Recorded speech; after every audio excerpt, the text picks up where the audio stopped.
오늘의 주제는 문자 폭탄 어떻게 생각하십니까? 최근에 여당 지지자들이 야당 의원들한테 단체 문자를 보내서 이른바 문자 폭탄이라고 이름 붙어져 있죠. 자, 자유한국당은 이 여러 가지 문자 가운데 153건에 대해서 고발 조치를 취하기도 했는데요.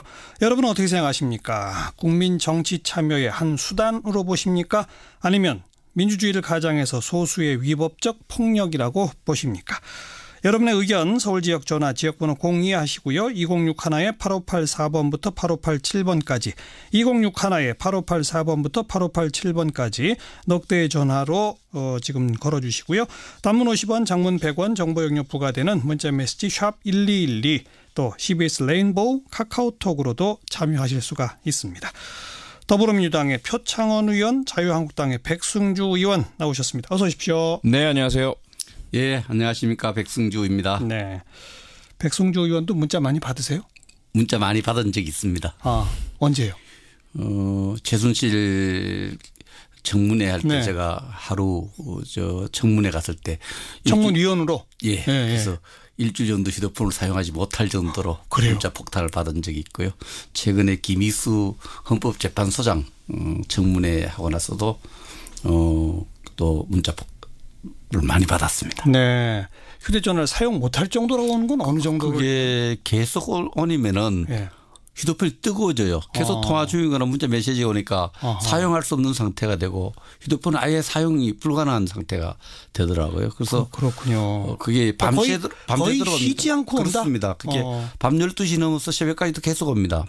나중에 그걸 해보니까 문자를 예약 발송하는 시스템이 있지 않습니까? 있죠. 그걸 하니까 딱 시간 맞춰서 계속 오는 거예요. 그래서 정말 한번 저도 문자 폭탄 한번 받아봤습니다. 그렇게 받아보시고 나중에 이렇게 보면 몇 사람이 반복적으로 보내는 거예요? 아니면 정말 여러 사람이 뭐 무작위로 보내는 거예요?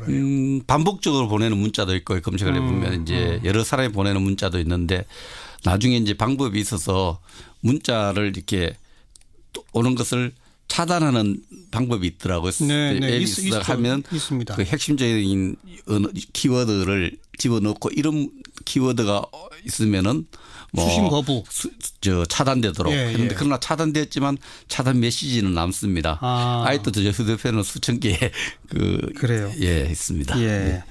표창원 의원도 이렇게 문자 많이 받는 데는 또 남 못지 않으시죠?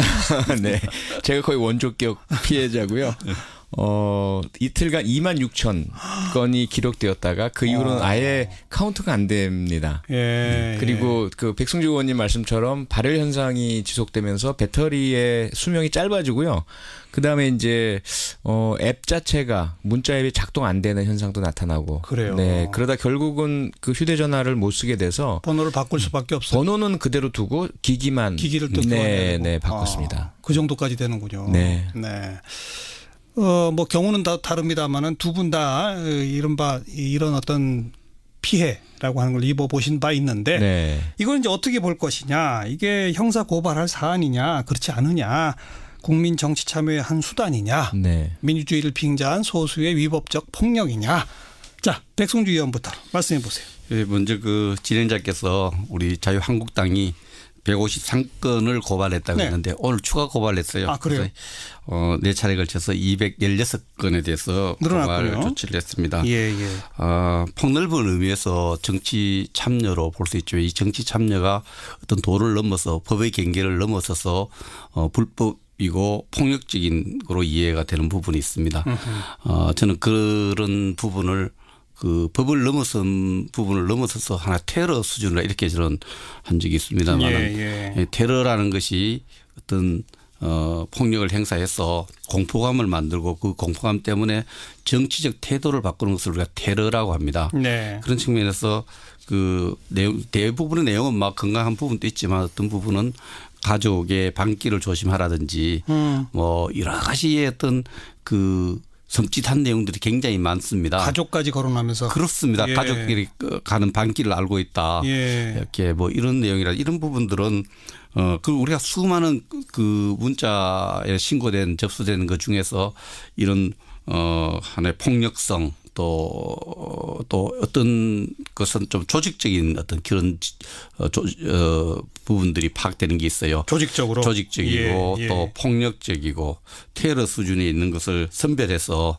그 받은 의원들의 또 동의를 받아서 216건을 우선 중앙지검에 고발 조치를 했습니다. 예. 그래서 그런 측면에서 그 내용을 또 질적으로 잘 봐야 됩니다만은 이런 부분에서 국민들에게 경각심을 줘야 되고 문자를 통해서 악성 문자를 보내는 사람들 경각심을 줄 필요가 있다. 해서 고발 조치. 예, 고발 조치 했습니다. 표창원 의원.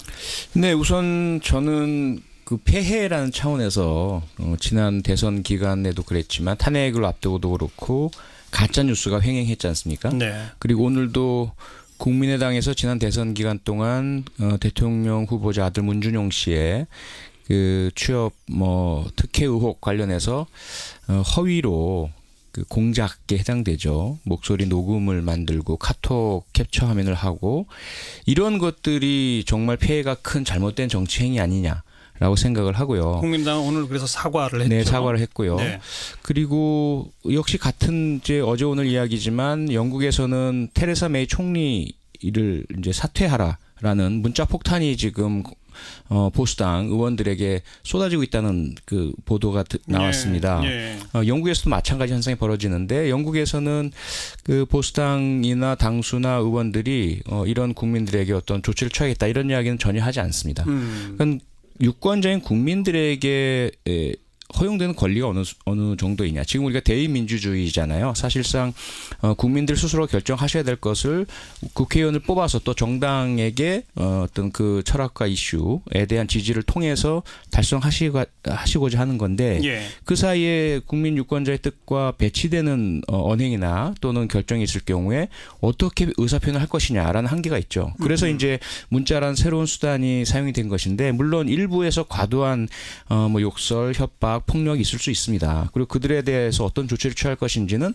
당연히 그 피해자들의 선택이겠죠. 하지만 네. 일반인과 다른 정치인, 공당, 정당에서 국민 다수를 테러리스트다, 폭력 행위자다 이렇게 겁박을 하시는 표현을 쓰고 또 형사 조치를 취한다는 것은 사실 정치가 취해야 할 방향은 아니라고 저는 생각을 하고요. 오히려 정치가 국민들께 국민 소환제 얘기가 나올 정도로 그 많은 우려와 불안을 드린 점을 사과하고 국민들의 어떤 감정적 반응을 조금 인내하시면서 기다리시면 저도 그런 과정을 겪었지만 지금은 거의 악성 문자가 없는 상태입니다. 예. 네, 이런 부분들을 조금 그 국민들과 대결하고 싸우고 국민을 범법적으로 만들려는 시도는 하지 않으셨으면 좋겠습니다.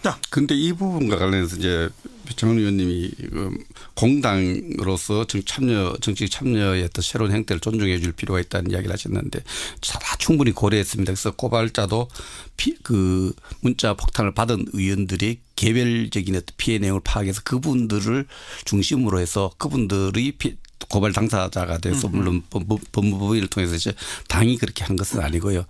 우리가 정치 참여의 한 수단으로서 보자는 데 대해서 누구도 이의를 제공하지 않습니다. 그러나 이것이 국회의원 또 하나의 여러 가지 공무원의 한 부분, 공무원 같이 공무 활동을 하는 겁니다. 이 공무 활동을 방해할 정도로 협박을 한다면은 협박이라든지 여러 가지 폭력적 방법으로 정상적인 공무 활동을 하지 못할 때는 형법에도 이것을 5년 이하의 징역 굉장히 엄중합니다. 5년 이하의 징역이나 1,000만 원에서 벌금을 주도록 돼 있고 이 수준에 도달한 문자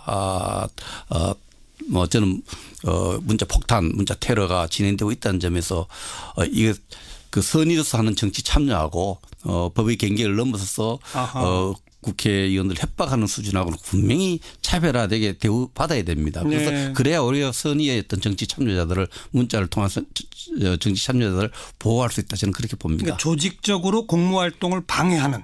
그렇습니다. 이것까지는 문제가 되지 않느냐 그거죠. 그거는 문제다 이거죠. 그 부분하고 어떻게 보세요? 우선은 공무 방해 자체가 불능범이다. 저는 봅니다. 실제로 그러한 문자로 인해서 공무가 방해된 사례를 저는 발견하지 못했고요.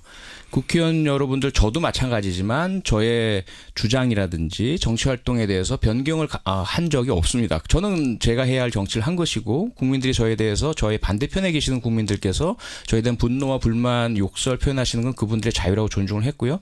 그리고 지금 야당 의원님들도 인사청문회에서 여전히 가열차게 비판해 주시고 계시고 하셔야 할 일 다 하고 계시거든요. 두 번째로 조직적이라는 차원인데요. 조직적이라는 것의 개념에도 차이가 있겠죠. 그런데 저희들이 본 사례 과거에 국정원, 군사이버사령부, 청와대 알파팀, 또 십자군 알바단 이러한 형태 그리고 전경련이 돈을 대고 뭐 이러한 것들이 좀 드러나는 이런 것들이 이제 조직적이라고 하는 거죠. 그런데 지금 주로 야당에서 제기하시는 문제는 보면 인터넷 게시판 등에 누군가가 이렇게 문자를 보냅시다라는 예. 선동형 글을 올리고 예. 그리고 누군가가 또 이것이 국회의원들 전화번호입니다라고 올리고 예. 그것을 여러 사람들이 그렇구나라고 이제 같이 나누어서 막 보내는 거죠. 이것을 조직적이라고 부르시는 것 같아요. 근데 과연 그것이 조직적일까요? 라는 것에 저는 상당한 의문을 제기하고 싶고요. 그리고 만약에 그 배경에서 누군가가 정말 그 공조직이 정당이든 국회의원이든 국가조직이든 개입한 사실이 발견되면 그건 엄벌을 해야 합니다. 발본색원을 해야 합니다. 그렇지 않고 다수의 유권자들끼리 서로 내가 이걸 알아냈으니 이걸 같이 합시다. 이걸 조직적이라고 저는 보지 않습니다. 어떻게 보세요? 그 먼저 지금 이제 야당 여당이 바뀌었습니다마는 국정원 댓글 사건도 이것이 물론 또 여하고 차원이 다르지만 거기에 대해서 엄정한 수사를 요구했고 그 당시도 수사를 많이 했지 않습니까? 서로 새 정부가 들어서 그걸 수사를 계속 해야 되겠다 이렇게 하는 입장을 갖고 그러니까 알바단 또 여러 가지 이런 댓글 사건에 대해서 수사를 촉구했습니다. 그 범죄적 형태에 대해서 마찬가지로 지금 이제 수사가 의뢰를 처음 한 거지 지금까지 찾다가 수사 결과가 나오기 전에 이게 조직적이다 안 조직적이다 우리가 이렇게 예단할 수는 없고요. 예. 제가 이번에 조사를 통해서 이게 수많은 게 있지만 216건에 대해서 이것만 가지고 우리가 표본적 조사를 해보면은 엄밀하게 골랐다. 예, 엄밀하게 골라서 이거 고사해보면은 이게 하나의 조직적인 걸 했느냐 그것이 공무 수행에 국회의원에게 심리적인 압박이 됐느냐 명예를 했었느냐 이런 부분이 걸러집니다. 그래서 이 수사 자체 우리가 자유한국당의 의원들이 한 것 자체를 문제 삼을 건 아니고 수사 결과를 지켜보는 예. 것이 선과 악을 구별해 보는 것이 좋다 이렇게 생각합니다. 짧게 한 말씀 하시고 전화 좀 받겠습니다. 네, 문제는 뭐냐면 저도 사실은 제가 자유한국당 의원님들 혹은 국민의당 의원님들 전체가 받으신 악성 문자보다 더 많이 받았을걸요. 제 개인이. 그리고 초기에 오는 전화의 행태나 문자 행태를 보면 상당히 조직적입니다. 그래서 제가 그럼 가만히 있어야 되느냐의 문제가 생기는 거죠. 자유한국당 의원들께 악성 문자를 보낸 분들은 처벌받고 저한테 보내신 분들은 아무런 처벌을 안 받는다면 이것도 법의 형평성에 어긋나는 것이거든요. 저는 그렇게 하고 싶지 않은데 만약 그런 식으로 하신다면 이건 상당히 심각한 문제가 대두가 될 그럼 것이고. 표 의원도 고발하실 거예요? 그래서 지금 일단 분류 검토는 해둔 상태입니다. 그래서 자유한국당에서 고발하신 대상자들에 대해서 검찰의 처분 이후에 조치를 보고 그 결과에 따라서 저도 사실은 뭐 법의 형평성을 위해서 고발 조치를 할 수밖에 없는 상황이 될 수도 있을 것 같습니다. 알겠습니다. 자, 잠깐만요. 예, 고발 하시는 게 좋을 것 같아요. 예. 문자로도 또 전화로도 참 많은 분들 참여해 주고 계십니다. 판단하기 쉽지 않은 주제인데요. 먼저 9977번 국민의 참여인 문자는 아주 중요합니다. 적극적으로 참여해야 합니다. 8950번 선거 시에 의원 후보자는 수많은 문자를 보내고 당선되면 문자 받는 게 싫다? 국민의 문자가 싫다면 그쪽도 유권자의 문자하지 마라. 뭐 이런 의견. 그다음 2027번께서는 이건 정치 참여라고 생각하지 않습니다. 이건 범죄 행위입니다. 이런 의견. 7224번 저는 진보라고 스스로를 생각하는 입장인데요. 그러나 문자 극성인데요. 제 생각엔 또 하나의 일배라고 봅니다. 옳은 주장을 하려면 방법과 절차도 옳아야 한다고 봅니다. 이렇게 찬반 의견 보내주셨고. 전화 연결해 봅니다. 먼저 8585번 연결돼 있습니다. 여보세요. 네, 안녕하세요. 네, 자기소개 하시겠어요? 네, 창원에 있는 박성근입니다. 어떻게 생각하세요? 저는 왜 문자를 보낼 수밖에 없는지에 대해서 생각을 해봐야 된다고 생각하거든요. 네.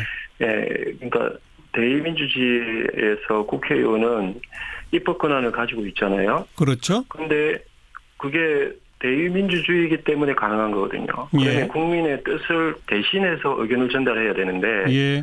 국회의원이 자기 주장을 펼치고 있는 거거든요. 예. 그러면은 자기 주장이 안 맞을 때 국민들은 주장을 펼쳐야 되잖아요. 예. 그런데 그 국민이 입법권이 없고 국민들이 아무리 법을 만들고 싶어도 국회의원을 펼치지 않으면 법이 만들어지지 않습니다. 그렇죠. 그러면은 국회의원들 보고 우리가 잔소리를 하고 호치라고 우리의 주장을 이야기를 해야 되는데 예. 국회의원들이 받는 주장은 자기와 연결된 사람이나 아니면 권력의 어떤 의지에서만 전화를 받거나 문자를 받는단 말이죠. 예. 평소 때 공개하고 그다음에 국민들로부터 얼마든지 의견을 수렴하면 왜 문자를 보내겠습니까? 알겠습니다. 대의민주주의 정상적 작동 장치의 하나다 이렇게까지 보시는 분이네요. 다음 분 8584번입니다. 여보세요. 네, 안녕하십니까. 네, 고맙습니다. 자기소개하시겠어요? 네, 경기도 안산에 사는 김용진이라는 사람입니다. 김 선생님 어떻게 생각하십니까? 제가 보기는 요즘 인사청문 관련해 가지고 문자 의원들한테 보내는 거는 예. 좀 정도가 좀 지나치지 않느냐. 예. 그래 생각하고 있습니다. 예. 그 이후로는 요즘 인사청문 대상자 후보들이 네. 전혀 하자가 없다 하면은 사실 문자 보낼 일도 없고 그렇겠지만은 예. 제가 보기는 문 대통령이 공약한 5대 사안인가 거기도 어느 정도 저촉이 되는 인물도 있고 예. 그런 거에 대해서 당연히 야당 의원으로서 말을 할 수 있는 건데 네. 그런 거를 한다고 해서 너가 여당일 때는 어쨌다는 등 해서 아주 문자를 보내고 그것도 한두 통도 아니고 아주 조직적인 그런 면도 보이고 예. 또 조직적이 아니더라도 아주 많이 지금 오지 않습니까? 그렇죠. 그러니까 이제 그런 거는 우리가 집회를 하더라도 어떤 절차가 있고 예. 그랬는데 이런 거는 좀 사적인 영역에 가까운데 예. 좀 이제 방송으로 좀 심하다 하면은 그 사실은 자제를 해야 된다고 봅니다. 알겠습니다. 다음 전화 또 8585번 다시 연결합니다. 여보세요. 예, 여보세요. 네, 자기소개 하시겠어요? 네, 저는 서울 도봉구 사는 하정우라고 합니다. 고맙습니다. 어떤 의견이세요? 예. 저는 일단 문자 보내는 것 자체에 대해서는 찬성을 하고요. 네. 문자를 통해서 개인의 의견을 전달할 수 있는 수단이 되니까요. 예. 예. 근데 일단 욕설이라든가 협박 이런 부분은 예. 좀 문제가 있지 않겠나 싶습니다. 예. 그러니까 건전한 문자로 자기 의견을 전달하는 것 자체는 국민이 이제 개인 의견을 전달하는 거니까 예. 필요하다고 생각하는데 예. 다만 욕설이나 협박을 통해서 조금 그런 경우는 문제가 있지 않나. 알겠습니다. 고맙습니다. 네. 대의민주주의의 정상적 작동이라고 보시는 분, 또 야당 의원의 정상적 검증 활동에 대해서 조직적으로 이렇게 하는 건 너무 지나치다라고 부정적으로 보시는 분, 문자 참여는 좋으나 욕설, 협박 이런 내용은 안 된다라고 또 중간적으로 보시는 분, 지금 백승주 의원께서도 일반적인 모든 문자를 지금 위법이다, 테러다 이렇게 주장하시는 건 아니에요. 그러니까 자유한국당도 좀 조직적으로 보이고 또 가족에 대한 협박까지 하고 이거는 법적 대응을 안 할 수 없다. 이제 그런 입장이신 거고 그렇다 손 치더라도 표창원 의원은 공당의 정치인은 참아야 한다. 이런 거 아니시겠습니까? 네, 백승주 의원. 예, 그래서 정치 참여의 한 형태로 표현의 자유 형태로 보기 때문에 우리가 고발을 최소화하려고 하고 심각한 문제가 있는 것을 선별해서 하려고 하고 있는 겁니다.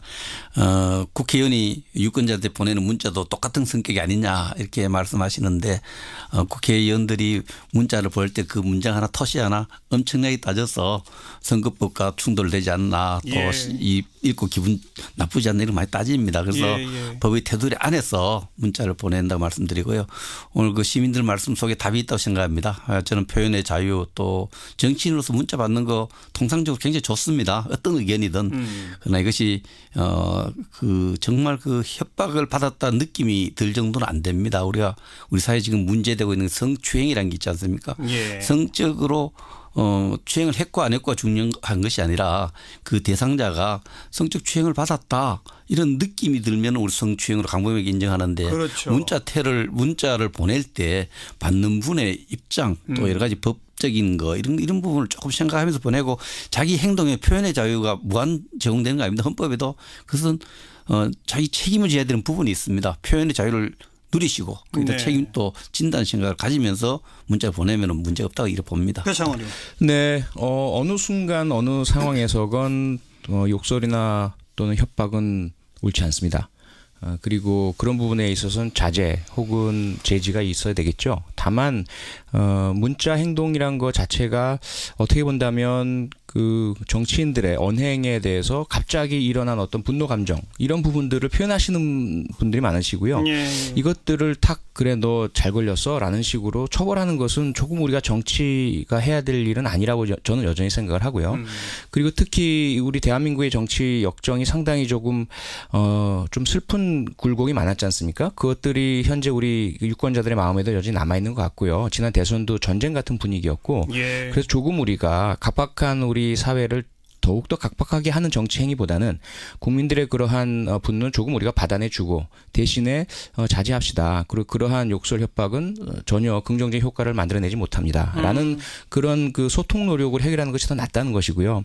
또 하나는 최근에 이제 이러한 그 고발 행위 이전에 하신 것들을 보면 문자를 보내는 분들을 한 그룹으로 묶고 정치 성향으로 묶고 그래서 집단적으로 그들에 대한 어떤 명예훼손적이거나 모욕적 표현들을 정치 집단이나 정당 국회의원들이 많이 사용을 하셨어요. 예. 그러다 보니까 더 그것을 촉발시켜서 반발을 불러일으키고요. 예. 그런데 실제로 이런 문자에 대한 발송, 협박, 폭력 행위들은 정파나 지지하는 후보와 상관없이 거의 모든 곳에서 일어났습니다. 우리 그 정치 지형이 만들어낸 악습이죠. 그렇기 때문에 이것을 함께 좀 풀어나가는 노력이 필요하다는 생각을 갖고 있습니다. 자, 요 대목. 그런 정치인들의 형사 고발이라고 하는 것이 우리 정치 풍토를 더더욱 각박하게 만들 것이다라고 보시는 거고, 네네. 백승주 의원께서는 경각심을 좀 일깨워서 오히려 정치 풍토를 건전하게 만들 수 있다. 자, 그 대목을 한번 얘기해 보죠. 반복적으로 저한테 협박이나 모욕을 보내는 번호가 있어요. 그 사람이 최근에 저한테 재미나는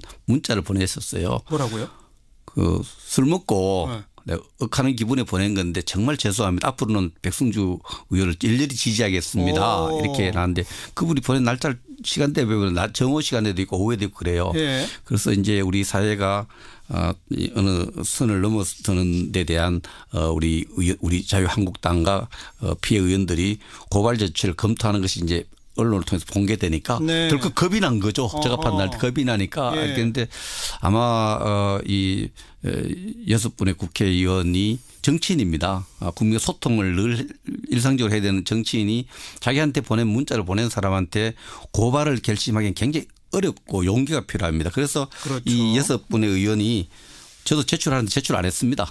수많은 문자를 받았지만 저는 제출 안 했습니다. 그럼 그래서 백승주 의원은 고발인의 한 명은 아니세요? 그래서 피해자 6명이고 그 대부분의 의원들이 똑같은 생각을 갖고 있어요. 그래서 그 216건의 문자를 고발했는데 반복 그 번호는 70개입니다. 반복적이고 연속적이고 조직적이고 이런 것을 골라서 하고 그 최소화시키려는 이런 노력, 표현의 자유를 존중하려는 노력을 우리 당이 하고 있습니다. 그러나 범죄 수준의 이 부분에 대해서 분명히 짚고 나오고 사회 이 정말 댓글 문화 정화를 위해서라도 문자를 보내는 문화를 한 단계 업그레이드 시키더라도 고발하는 사람들이 용기를 내서 고발했다 이렇게 이해를 해 주시면 되겠습니다. 문자 문화의 정화가 이루어질 수 있을 것이다. 예, 저는 분명히 이루어진다고 봅니다. 보신다는데요? 네, 그래서 고발하겠다라는 그 의사 표현을 통해서 위축되시는 분들이 가장 좋습니다. 저는 이제 그 주로 범죄 영역에서 30여 년 생활을 해왔지 않습니까? 예. 그래서 범죄의 예방을 위한 조치들이 가장 중요하고 처벌은 최소화해야 한다는 그런 입장을 가지고 있고요.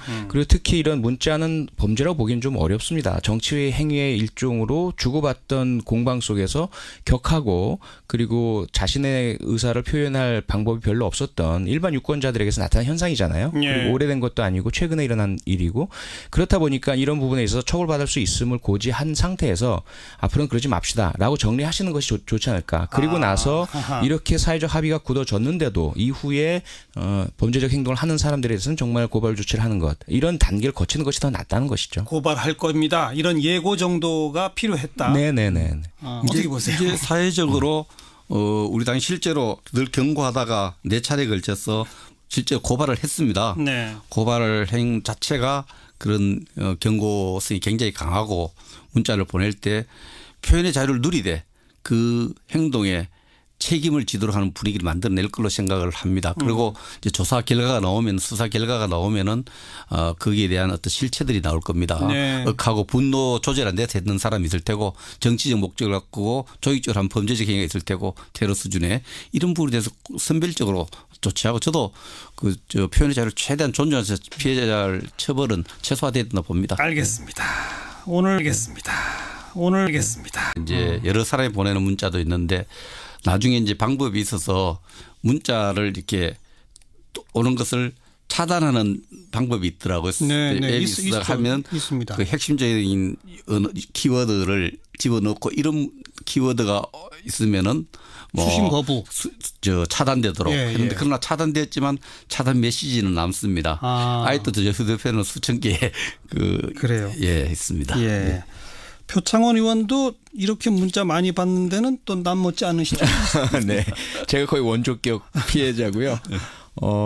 이틀간 26,000 건이 기록되었다가 그 이후로는 아예 카운트가 안 됩니다. 그리고 그 백승주 의원님 말씀처럼 발열 현상이 지속되면서 배터리의 수명이 짧아지고요. 그다음에 이제 앱 자체가 문자 앱이 작동 안 되는 현상도 나타나고. 그래요. 네, 그러다 결국은 그 휴대전화를 못 쓰게 돼서 번호를 바꿀 수밖에 없어요. 번호는 그대로 두고 기기를 또 네, 바꿨습니다. 그 정도까지 되는군요. 네. 뭐 경우는 다 다릅니다만은 두 분 다 이런 어떤 피해라고 하는 걸 입어보신 바 있는데 이걸 이제 어떻게 볼 것이냐, 이게 형사 고발할 사안이냐 그렇지 않으냐, 국민 정치 참여의 한 수단이냐, 민주주의를 빙자한 소수의 위법적 폭력이냐. 자, 백승주 의원부터 말씀해 보세요.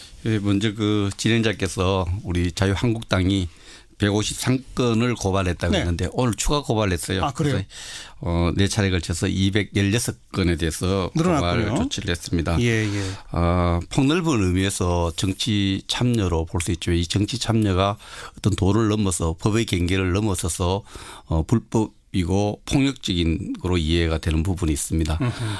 저는 그런 부분을 그 법을 넘어선 부분을 넘어서서 하나 테러 수준으로 이렇게 저는 한 적이 있습니다만 테러라는 것이 어떤 폭력을 행사해서 공포감을 만들고 그 공포감 때문에 정치적 태도를 바꾸는 것을 우리가 테러라고 합니다. 그런 측면에서 그 대부분의 내용은 막 건강한 부분도 있지만 오늘의 주제는 문자 폭탄 어떻게 생각하십니까? 최근에 여당 지지자들이 야당 의원들한테 단체 문자를 보내서 이른바 문자 폭탄이라고 이름 붙어져 있죠. 자, 자유한국당은 이 여러 가지 문자 가운데 153건에 대해서 고발 조치를 취하기도 했는데요. 여러분은 어떻게 생각하십니까? 국민 정치 참여의 한 수단으로 보십니까?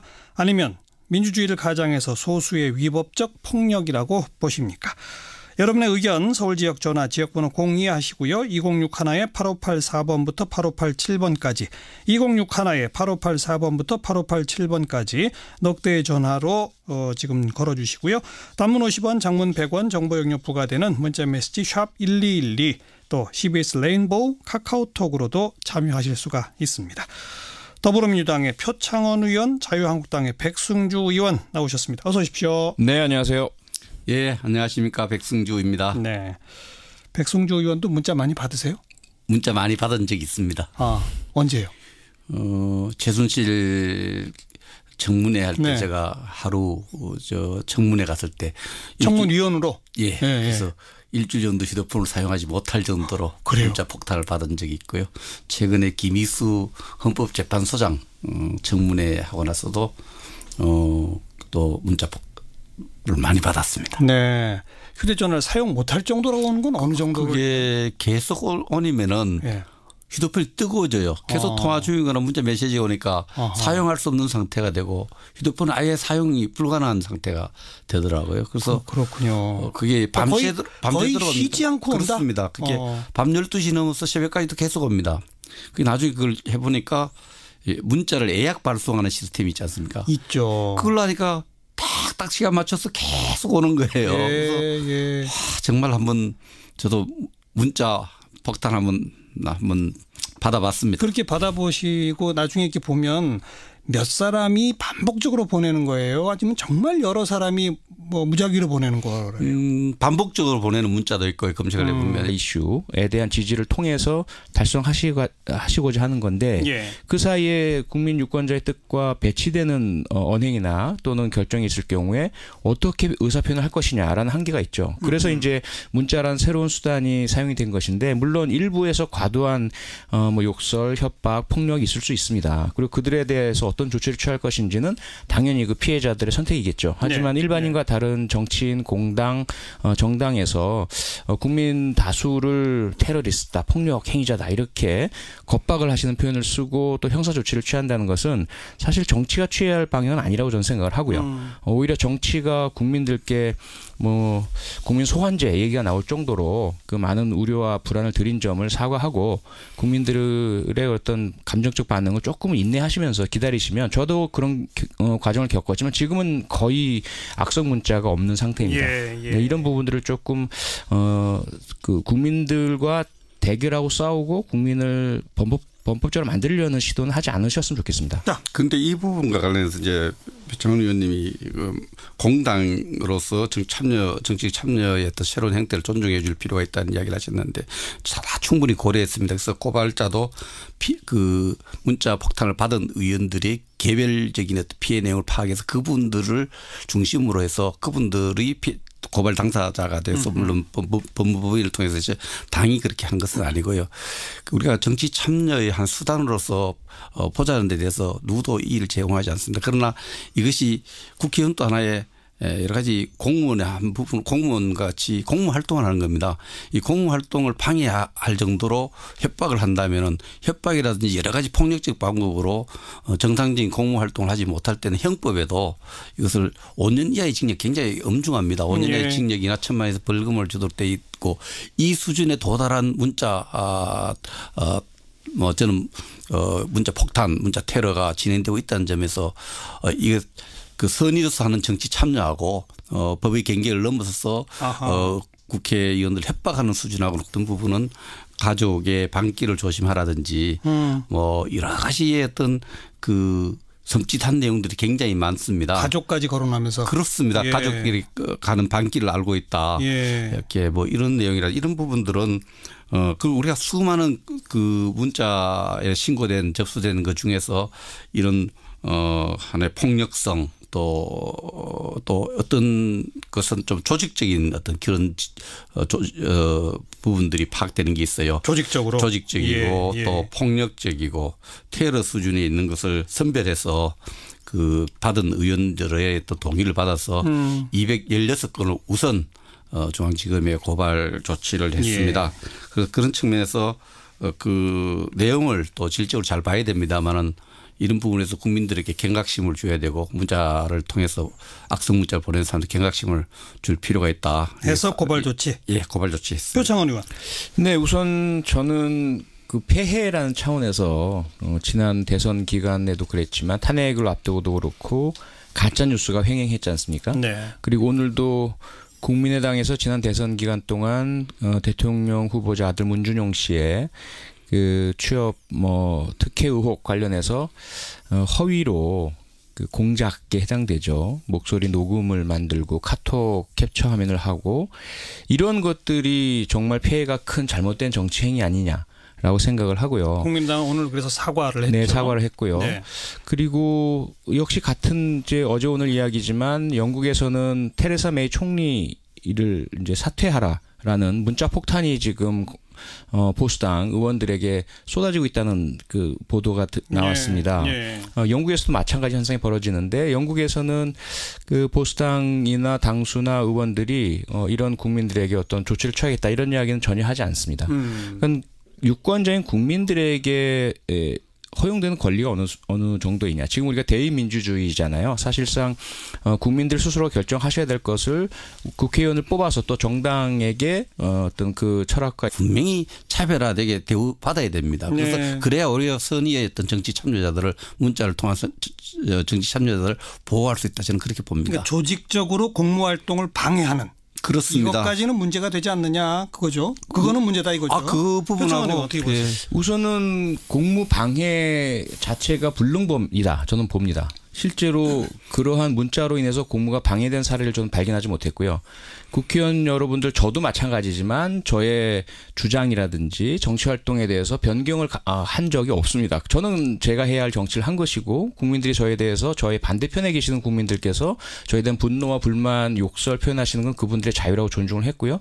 그리고 지금 야당 의원님들도 인사청문회에서 여전히 가열차게 비판해 주시고 계시고 하셔야 할 일 다 하고 계시거든요. 두 번째로 조직 조직적이라는 차원인데요. 조직적이란 것의 개념에도 차이가 있겠죠. 그런데 저희들이 본 사례 과거에 국정원, 군사이버사령부, 청와대 알파팀, 또 십자군 알바단 이러한 형태 그리고 전경련이 돈을 대고 뭐 이러한 것들이 좀 드러나는 이런 것들이 이제 조직적이라고 하는 거죠. 그런데 지금 주로 야당에서 제기하시는 문제는 보면 인터넷 게시판 등에 누군가가 이렇게 문자를 보냅시다라는 선동형 글을 올리고 그리고 누군가가 또 이것이 국회의원들 전화번호입니다라고 올리고 그것을 여러 사람들이 그렇구나라고 이제 같이 나누어서 막 보내는 거죠. 이것을 조직적이라고 부르시는 것 같아요. 근데 과연 그것이 조직적일까요? 라는 것에 저는 상당한 의문을 제기하고 싶고요. 그리고 만약에 그 배경에서 누군가가 정말 그 공조직이 정당이든 국회의원이든 국가조직이든 개입한 사실이 발견되면 그건 엄벌을 해야 합니다. 발본색원을 해야 합니다. 그렇지 않고 다수의 유권자들끼리 서로 내가 이걸 알아냈으니 이걸 같이 합시다. 이걸 조직적이라고 저는 보지 않습니다. 어떻게 보세요? 그 먼저 지금 이제 야당 여당이 바뀌었습니다마는 국정원 댓글 사건도 이것이 물론 또 여하고 차원이 다르지만 거기에 대해서 엄정한 수사를 요구했고 그 당시도 수사를 많이 했지 않습니까? 서로 제 정부가 들어서 그걸 수사를 계속 해야 되겠다.